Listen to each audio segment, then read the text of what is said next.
नमस्कार। मैं राजनीतिक परिवार में पैदा हुआ।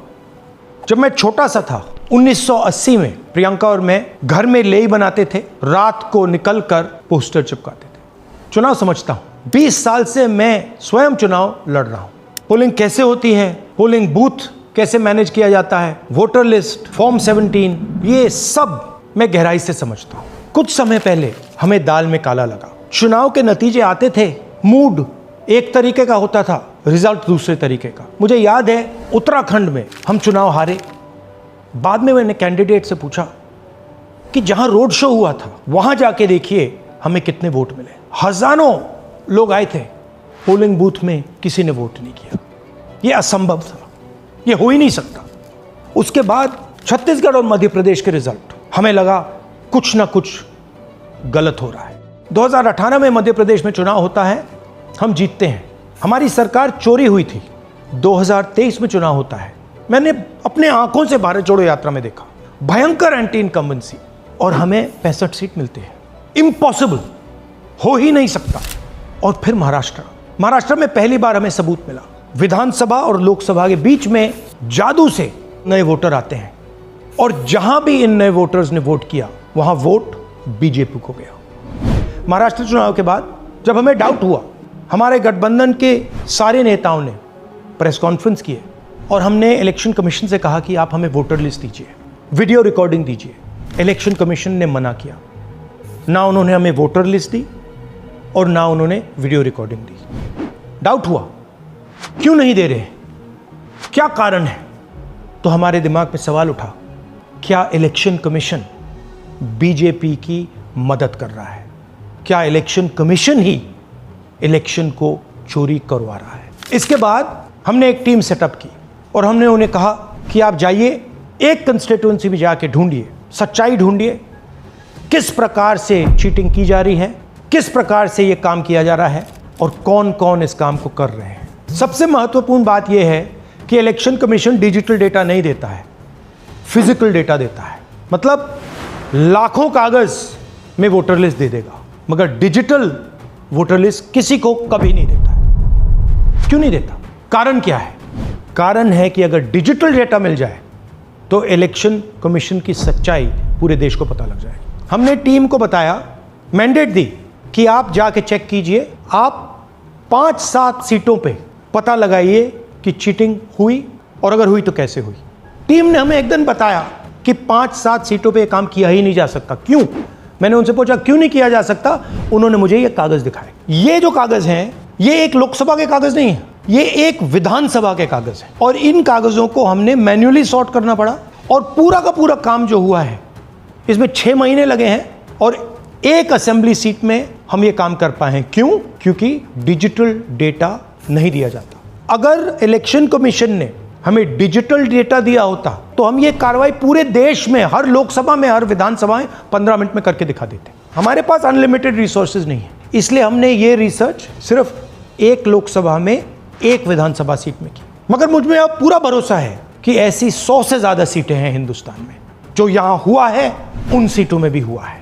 और याद रखिए, अगर बीजेपी को 10-15 सीटें कम आती तो आज नरेंद्र मोदी प्रधानमंत्री नहीं होते, इंडिया गठबंधन की सरकार होती। जांच ने 5 तरीके की चोरी पकड़ी है। डुप्लीकेट वोटर, जिसका मतलब एक वोटर के नाम वोटर लिस्ट में अनेक जगह आ रहे हैं। फेक एड्रेस, मतलब एड्रेस है ही नहीं, या फिर house number 0। Bulk voter in single address, मतलब एक छोटे से घर में 40, 50, 60 लोग रह रहे हैं। इनवैलिड फोटोज, छोटी सी फोटो है या फिर फोटो ही नहीं है, और वो जो छोटी फोटो है वो दिखती भी नहीं है। कौन है, किसका चेहरा है, नहीं पता लग सकता। Misuse of form 6। Form 6 first time voters के लिए होती है, मतलब जिनकी एज 18-20 साल की हो, मगर वोटर लिस्ट में 90 साल के लोग फॉर्म 6 का प्रयोग कर रहे हैं। चुनाव में 6,50,000 वोटर थे, उसमें से 1 लाख चोरी के थे। अब मैं आपको 5 उदाहरण देता हूं। ये देखिए, गुरकीरत सिंह डांग, इसका नाम 4 अलग अलग बूथों पे आता है। ये कैसे हुआ और क्यों हुआ? एक और उदाहरण, विशाल सिंह, वाराणसी में वोटर लिस्ट में नाम है और बेंगलोर में 2 बार वोटर लिस्ट में नाम आता है। क्या ये वाराणसी में वोट कर रहे हैं या बेंगलोर में वोट कर रहे हैं या दोनों जगह वोट कर रहे हैं? एक और उदाहरण देखिए, हाउस नंबर 0। तो आपने कभी सुना है हाउस नंबर 0? हमने तो नहीं सुना था, मगर बेंगलोर में हजारों हाउस नंबर 0 हैं वोटर लिस्ट पे। हाउस नंबर 35 की कहानी सुनिए। छोटा सा घर है, ज्यादा से ज्यादा 4 लोग रह सकते हैं, मगर इस 35 में 80 लोग वोटर लिस्ट में रजिस्टर्ड है। ये ईआरओ ने कैसे अप्रूव किया, क्यों अप्रूव किया, पता लगाना है। अच्छा, अब ये देखिए वोटर लिस्ट, इनकी फोटो देखिए, या फोटो है ही नहीं या फिर छोटी छोटी फोटो है तो दिख नहीं सकती। इन वोटर आईडीज पे वोट दिया गया है। अब मैं आपको बताता हूं शकुन रानी की कहानी। फर्स्ट टाइम वोटर बनी है, 70 साल की आयु है। एक बार फॉर्म 6 का प्रयोग किया और उसके कुछ ही महीने बाद दूसरी बार फॉर्म 6 का प्रयोग होता है। 2 बार इनका नाम वोटर लिस्ट में आता है और फर्स्ट टाइम वोटर की लिस्ट में आता है। ये फर्स्ट टाइम वोटर हो ही नहीं सकती। तो क्या शकुन रानी जी ने वोट किया या किसी और ने शकुन रानी जी के लिए वोट किया? ये ही छुपाने के लिए सीसीटीवी का डेटा हमें नहीं दिया जा रहा है।